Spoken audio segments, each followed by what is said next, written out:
नमस्कार किसान साथियों, इस साल बीटी कपास में आईपीएम तकनीक के द्वारा किसान भाइयों को बेहतरीन पैदावार पे ले जाने के बाद आज हमने दोबारा सरसों की खेती के लिए अपना नया प्रोजेक्ट प्रकल्प संजीवनी जो है वो शुरू कर दिया है।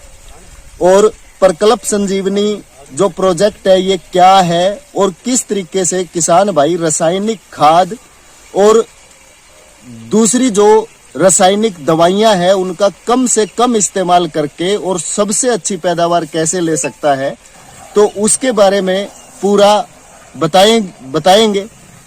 और प्रकल्प संजीवनी प्रोजेक्ट के अंदर हमारा सबसे पहला जो चरण है, सबसे पहला जो काम है सरसों की खेती के लिए, वो है कि किसान भाई जो है वो गोबर का खाद डाले और उसको तैयार करके डाले ज़ाइटोनिक गोदन के माध्यम से।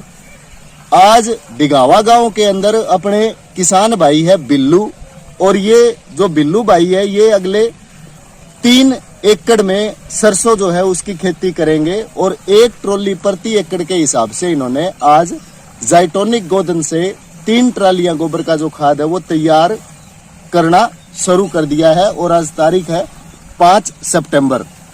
तो इस वीडियो के माध्यम से थोड़ा सा मैं आपको बताऊंगा कि हमने ज़ाइटोनिक गोदन से गोबर का खाद तैयार करना कैसे है। उसके लिए हमारा सबसे पहला जो काम है कि जितना भी गोबर का खाद है किसान भाइयों, ये जैसे 3 ट्रॉली जो गोबर का खाद है वो तो 1.5 से 2 फुट तक की हाइट पे रखा है और चारों तरफ इसके बाउंड्री बनवाई है, इसके डोल बनवाई है, ताकि जब हम इसमें पानी डालेंगे और गोदन को घोल के जब डालेंगे तो ये डोल की वजह से पानी नीचे की तरफ ना बिखरे। ये 3 ट्रॉली गोबर का खाद है और ये बाकी जो गोबर का खाद हमने रखा है ये अपनी अगली फसल बीटी कॉटन के लिए रखा है, क्योंकि हमारे पास पशु ज्यादा नहीं है। तो एक तो स्टेप आपने ये करना है कि जो भी आपका गोबर का खाद है उसको इस तरीके से फैला देना है, 1.5 से 2 फुट तक की हाइट रखनी है। और बहुत ज्यादा कच्चा गोबर आपको इस्तेमाल नहीं करना है, क्योंकि वो थोड़ा समय जो है वो लंबा लेगा। तो सबसे पहला तो चरण ये है।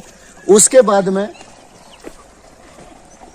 ज़ाइटोनिक गोदन जो है वो, हालांकि ये ड्राम हमने छोटा लिया है, वैसे 200 लीटर 300 लीटर 400 लीटर का अगर ड्राम मिल जाए तो वो ज्यादा बेहतर है।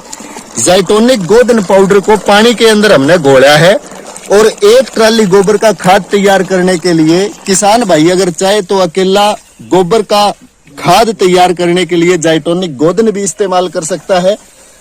1 ट्रॉली में अगर 30 क्विंटल गोबर का खाद है तो लमसम आप मान के चलिए 6 से 8 किलो ज़ाइटोनिक गोदन की जरूरत है।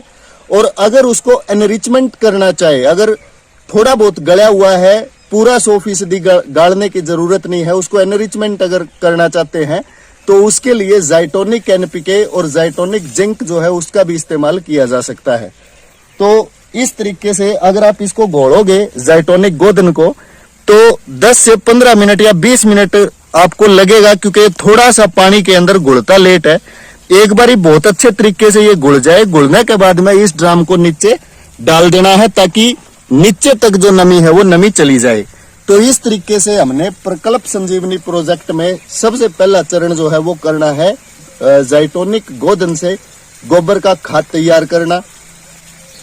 जब तक हम लोग सरसों की कटाई पे नहीं जाएंगे, बिल्लू भाई के ये जो 3 एकड़ है ये शुरू से लेके और आखिर तक आपको लेके दिखाएंगे कि किस पैदावार तक हम लोग बिना डीएपी, बिना यूरिया, बिना जिंक, बिना पोटास के कैसे लेके जा सकते हैं गोबर की खाद तैयार करके ज़ाइटोनिक गोदन से। और स्टेप बाय स्टेप पूरे अगले, जब तक मार्च या अप्रैल जब तक कटाई नहीं हो जाएगी तो इनके खेत को हम लोग पूरा ऑनलाइन रखेंगे और आप सबको दिखाते रहेंगे। इसी के साथ जय हिंद, जय भारत, जय किसान।